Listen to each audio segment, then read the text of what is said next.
Welcome, guys, to Last Call Reviews. My name is Craig Prowse, and joining me is Dante Zaccardo. And on today's episode, guys, we are going to review The Joker. But before we do that, we like to have a little cocktail with our drink. So Dante has found a nice, lovely drink called The Joker that you can make with us and drink along with us. So go ahead and watch this video now. I'll make a brand new start of it in old New York.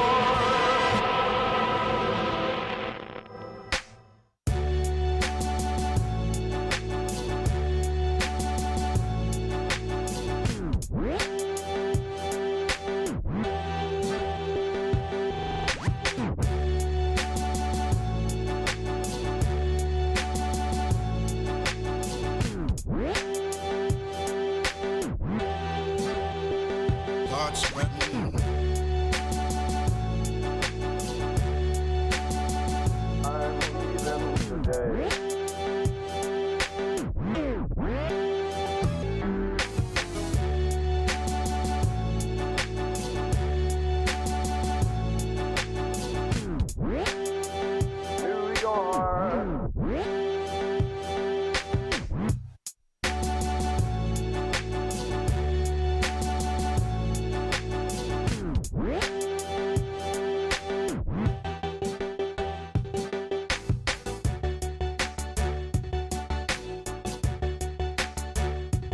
York. Little cheersy poo. Little cheersies. Whew.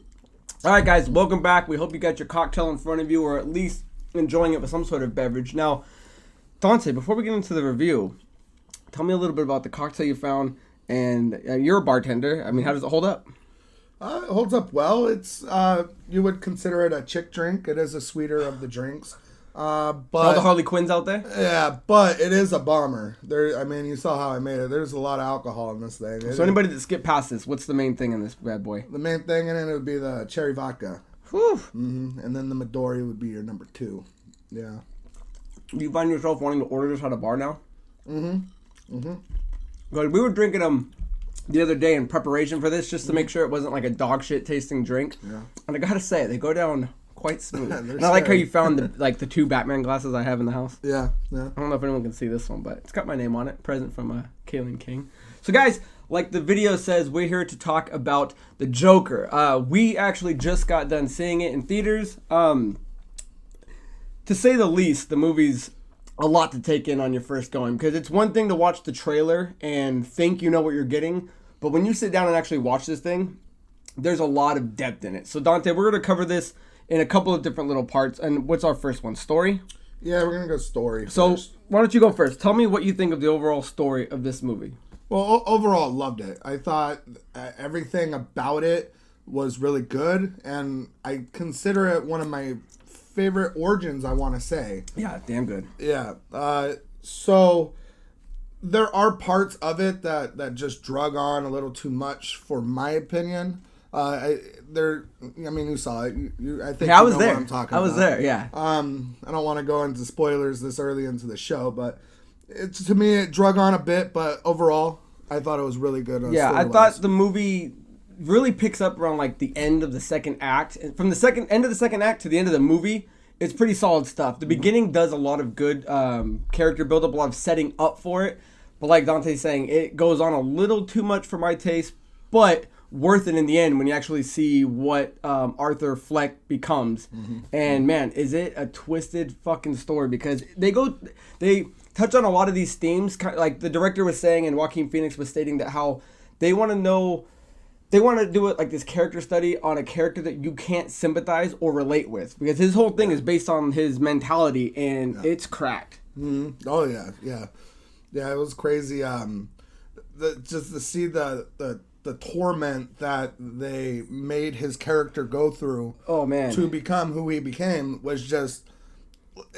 I mean, I don't know any story like that on a normal person, but I mean, it's just insane. But yeah, to me, it was still kind of halfway relatable to the times that are going on right now. And, you know, I could see, not me, but I could see people having those kind of issues. I was almost going to say, I was curious of what decade this was supposed to be in, because Robert De Niro's character, Murray, He looks like he's wearing something from like the 70s or 80s kind of talk show. Seemed very 70s, and well, no, because they went to a. Well, I don't know. Did anybody pull out I'm trying to remember. Did anybody pull out a cell phone? Did we get to see what like a modern day cell phone look like? I didn't see any of that. Because remember, because he's even using a phone booth at one point. Mm-hmm. So it has to be set in a little further back. I would say 70s, maybe late 60s, early 70s, somewhere in there. Yeah. So it's definitely a little older taste, and I didn't know that watching the trailer. I guess maybe you could have picked up on it if you can just spot stuff like that. But story was good. How'd you feel about the characters in this movie? So Joker aside, let's start with some of the smaller guys, and we'll work our way up. How's Robert De Niro's character? Very well casted. Could he not do a talk show? He had all the mannerisms down. I would watch that talk show tomorrow. I would watch every single episode, every single day. It would not matter. He does his little joke where he's like, oh yeah, so, the city has these super rats. And my child, he says to me, well, he says, somebody, why don't you get super cats? It's just so cheesy, but. Yeah, it was good stuff. Character-wise, loved it. I thought that all the characters were well casted, and they were they just worked well in the story completely. How'd you like the mom? How'd you think her character went? She was well casted, and she's it's so hard without spoiling. Okay, so at the end of this video, we are going to give you guys a break, and we're going to get into some spoilers and kind of open up more about it. So as of right now, where would you say this current version of Joker sits compared to the other big ones? How does Joaquin, because I don't think that would spoil anything, how do you think his version of it compares to a Ledger, a Leto, and a Nicholson? I look at those as I would put it as my number 2 under Ledger. Okay. I absolutely would. I thought maybe it's more because of the origin about it, yeah. But I mean, it was super good, and Ledger's performance was just amazing. So nothing's beating that one in my book. I think visually, Phoenix takes it. I like his look the best. Like when there's a scene where he finally is the Joker, and he does like that slow motion walk. I forget what song was playing, but it kind of just pans up on him, and man, he looked sick. But I think as of right now, Ledger's version is still my number 1 as well. So what are we here? So overall, guys, the movie is solid. The pacing's a little slow. It does drag on a little bit. So we're going to get into a little bit of questions and trivia, and then we'll get into our spoilers, and we'll talk a little more open about that for those of you that want to hear the spoiler aspect of it versus just want to hear an overall impression. So let's get into that. So Dante, I've got a question for you. Oh, no. Now, do you want to wage a drink on this, sir? I would say if you get the question right, you drink half of yours, what you have left. Okay. And if you get it wrong, if you get it right, I'll drink it. If you get it right, I'll drink it. If you lose it, you get it. Mm-hmm. Oh, well, what I was thinking. Okay, so you ready for it? Ready. Okay, so what year did we get the first live action Joker appearance? Is it A, 1940, B, 1951, C, 1966, or D, 1988? What was B, 1954? 1951. So 1940, 1951, 1966. I'm gonna say B, 1951. Is that gonna be your final answer? That will be my final answer. So that would be wrong. So I'm gonna need you to drink at least half that bad boy, and I'll walk you through what the right answer is. So what I chose these years were all the first of something for the Joker. So in 1940, that is the first appearance in Batman #1, created by Bill Finger, Bob Kane, and Jerry Robinson. 1951, which was the answer you chose, is the first origin story of his appearance as the Red Hood in Detective Comics 168. Okay. C was the correct answer. 1966, that is when Cesar Romero first did the live-action TV show. I believe in the same year was the movie. And if any of you guys are comic book fans, you know that there's a Batman 66 running around there that plays homage to the old TV show. And then finally was the 1988, that was when The Killing Joke came out by Alan Moore, which dove more into how he became the Red Hood, which also touched on him being a failed comedian, which you can see where this movie pulls that from. And then this is the iconic story where he actually shoots Batgirl, and it's regarded as one of the best Joker stories of all time. So, that's a little bit of fun for you guys. A little bit of trivia, a little bit of questions. Whoa, wait. Uh-oh. What do we have here? I pulled one for you. Ooh. A question straight off or the some movie. trivia? No, it's a trivia, and I will wager the rest of my drink for Same bet, half of mine? about half a year's. Okay. Yeah. All right. Penny Flick in the movie. Her name is Frances Conroy. Okay. In real life? Yes. Okay. She plays another DC mother. Oh, no, she doesn't. Oh, yes, she does. Who is her other kid? We got A, Superman. B, Black Canary. C, Wonder Woman. Okay, so are these all movie-based questions? That's movie-based, yes. And so I don't think she was Wonder Woman's. She's not. When you say Superman's, are we talking, is it Martha Kent or It's Laura? Well, it'd be Martha, right? Okay. And who was the other one? Black Canary. Black Canary. When do we see her in a movie? God damn it! Now I'm gonna be drinking the rest of this. I thought I had him, and he was only drinking. There are things as animated movies are a thing in life. Oh, so she could be a voice? Oh, she might be. That's still an actor, right? I guess. I'll do Superman. You gonna do Superman? Yeah. You son of a bitch. Is it? You are. Which Superman is it? Superman Unbound and All-Star Superman. Oh, she does it twice. Mm-hmm. Oh, you know what? I like the question because it really. I didn't know you were doing one because I brought it up to him like, "Hey, I'm going to throw you a question. Be prepared to drink." But I like that he threw that at me.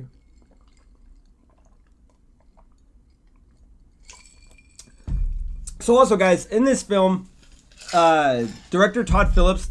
This movie's on a lot of hype. It just won the Venice Film Festival, the Golden Lion.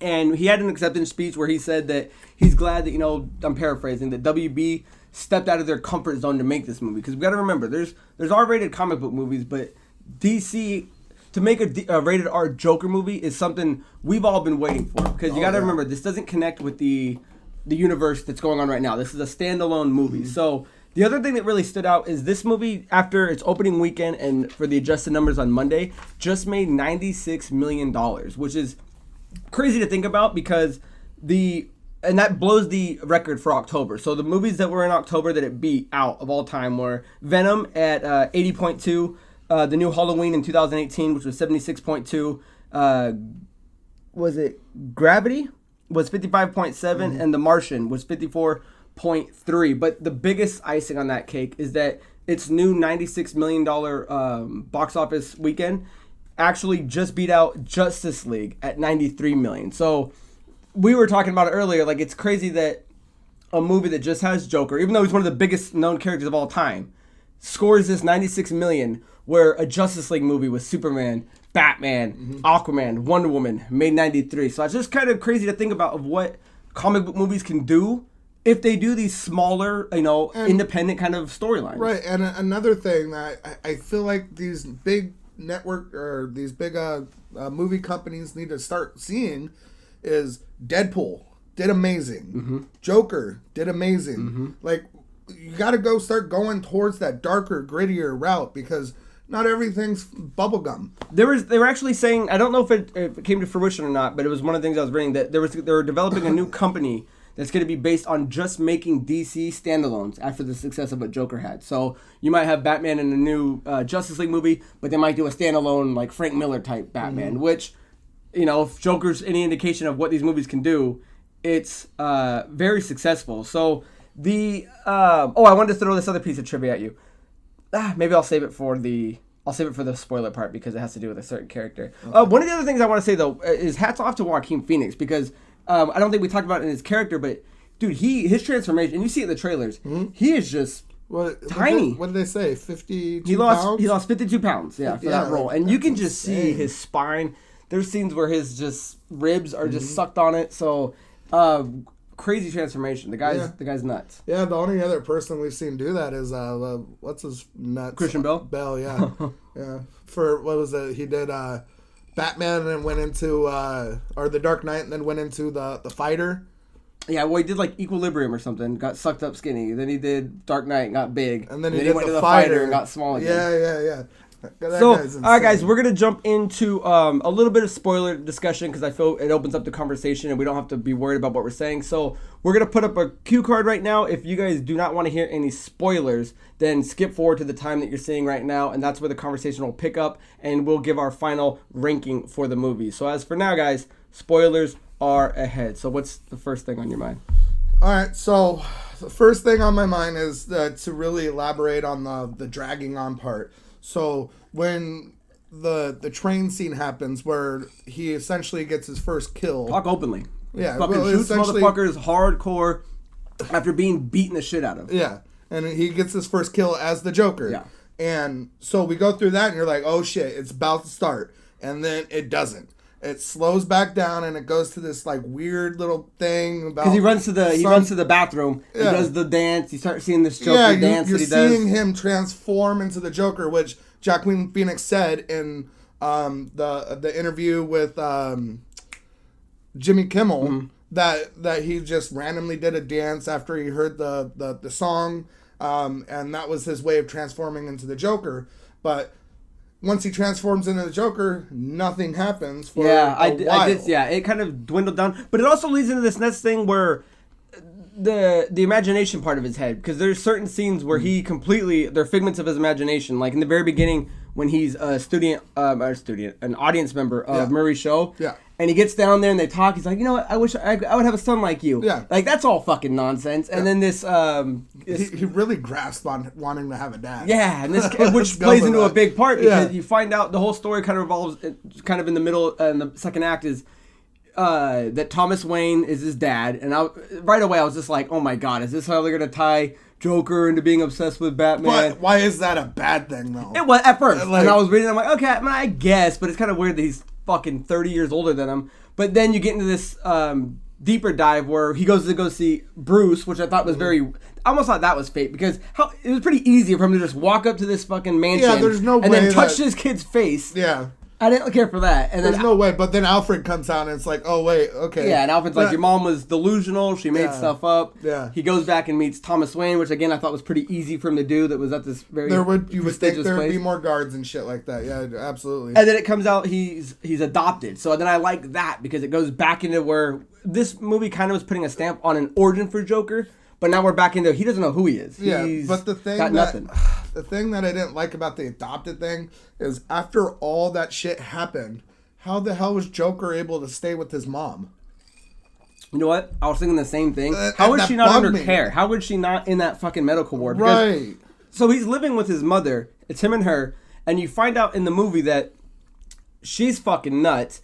And he was beaten bad by her, like one of her boyfriends or something like that, attached to a radiator. So at what point were these two legally allowed to just live together? Yeah. And how she wasn't part of an insane asylum? Because in the beginning they touch on this fact that he has been in an asylum, and they do this quick little flashback of him banging his head on a door. And then another thing, but they never explained what he did. Actually, now I'm thinking about another thing that didn't make sense is when he was in Arkham. And he was talking to the guy. He was like, how do you become in here? Did they all do crimes? Why is he asking? He was already a part of that life. Yeah. And then his mom was there. That's the whole reason why he was there. So, couple of little things, but it's really nitpicky. I mean, the source of the movie is based on... We're poking at a fucking bear. Let's be real here. Like, it was... Overall, it was a really good movie. Like, and the murders that they showed in that thing were... were nasty. Yeah, when he kills that one dude and he shoves that scissors in his eye... And the little person's in there. Oh, was that real? Oh, yeah. I'm just like, I thought he was going to kill this guy. But I don't know. Anything else you wanted to kind of debate about? Not quite. Well, I mean, I like that they changed Why So Serious into, what was it? Put on a happy face. I kind of like that they gave this Joker his own catchphrase, being as it is a standalone. And being as it isn't a Batman movie yet. Well, let's talk about that. So the ending of this movie, and which I loved, except for the last scene, I wasn't sure if we needed it or not. When the Joker finally sets this town ablaze with all these guys who don't want him. So Thomas Wayne says in the beginning that these people are acting like clowns. They need to get their shit together. He's here to help them. Joker, by killing these three scumbag guys that were fucking with this chick and beating him up, kind of sets the city on fire, and they ignite. Everyone's wearing clown masks. So at the very end, though, when the city's running around and everything's going crazy, he just killed because he ends up shooting Murray on the show when he finally gets asked as a guest. You see Bruce Wayne's parents walk out of the theater, and right when it panned up and it said like The Legend of Zorro they were watching, I was like, oh my god, they're gonna tie in the actual Bruce Wayne family murder with the Joker, and sure enough, they do the alley scene, broken pearls, the pearls, and it was cool because you get to see that's when Batman was born, and then at the same point there's a scene where the Joker's coming back. You know, he's knocked out, he comes back. That's where Joker's getting reborn. Right. And it was both during this same chaotic craziness of Gotham, which I thought was beautiful to the comic book. And what I was wanting to tell you in the car, but we didn't want to talk about anything, was I love that I like how they went with the story. Because they went with the story in the 70s. Batman's a child. So all this stuff happens, and it all revolves around Joker, but somewhere it gets lost in translation, and then you have the Batman-Joker dynamic that we know to this day. We don't know where the fuck Joker came from. He just kind of shows up and does crazy shit. Right.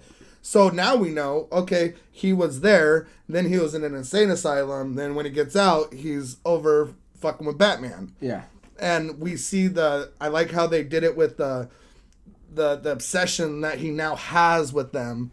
The long-lasting tie that's always going to be with the Waynes. The Bruce Wayne is or isn't his brother. Yeah, so now it's like kind of a clear-cut thing. Okay, well, the Joker's been obsessed with Bruce Wayne since he was a kid. So now that he becomes Batman, somehow he learns that. I don't know. And just keeps it going. Yeah. So I did like that. And I loved at the end where he's in the insane asylum, and we're assuming he kills the chick that he's talking to because he's walking out with bloodstains on his feet. Yeah. How one dude starts chasing him. And then kind of like Looney Tunesy. Now he's chasing him. It was good shit. So if you're done with spoilers, guys, then let's jump back into the review for people that didn't want to see the spoilers and give our final rating. So that'll happen right now. And Dante. So overall, where are you putting this movie at? I'm gonna give it a 7 out of 10. 7 out of 10? Yeah. Solid. I thought it was a very good movie. I thought everything about it was really good. Acting was really good. But like I said, the dragging on parts just was a little too much. If Joaquin Phoenix. If Joaquin Phoenix won an Academy for Best Actor, I wouldn't be mad about it. Oh no, yeah. If Joker won Best Movie, I would probably be mad about it. So that's why I'm kind of with the 7 out of 10 on it. Yeah. I was putting it like a 7.8, like almost a B. But yeah, it does drag on a little more. And the main reason, because I'm not saying the movie's not great, I think you should all go see it. The reason why I'm not putting it any higher is I don't know if I want to rewatch it. Like, you know what I mean? Like, I've seen it, it's good. Like, there's no rewatch. I'm not going to tell anyone, hey, bro, come over, let's watch The Joker. Like, it's a fucking dark movie, and it deals with a lot of twisted shit and just mental stability of this character. I don't know how much repeat value it has for the average, like someone like Denny. Denny sits and watches super comic book movies over and over and over. I don't know if that's one you'd have on a loop, so I don't know if I can put it as an 8 or higher. 7.8 is where I'm going to lock it. The only reason why to watch it again was just to see if there was any kind of Easter eggs or anything like that you missed. Yeah, because I'm sure outside of that. Like, I'm sure something on the card or something like that. That is it for the review, guys. This is a show we're trying to keep short and sweet as possible, so we're not going to keep rambling on. But, guys, definitely go check it out. It is in theaters now in October 2019. So, check it out. Jump in the comments. Let us know what you guys think. So, until the next review. Well, I have one question I want to ask them to write in the comments is, me and him have argued, another spoiler shit, but me and him have argued on if he kills the girlfriend that's in his head. Oh, Dante, no. Well, we've argued it. We need an answer to it. Guys, watch the movie. Tell us your opinion on it. That may have been a soft spoily-woily for anybody that didn't want to hear that. But, so until next time, guys, my name is Craig Perales. That is Dante Zaccardo. And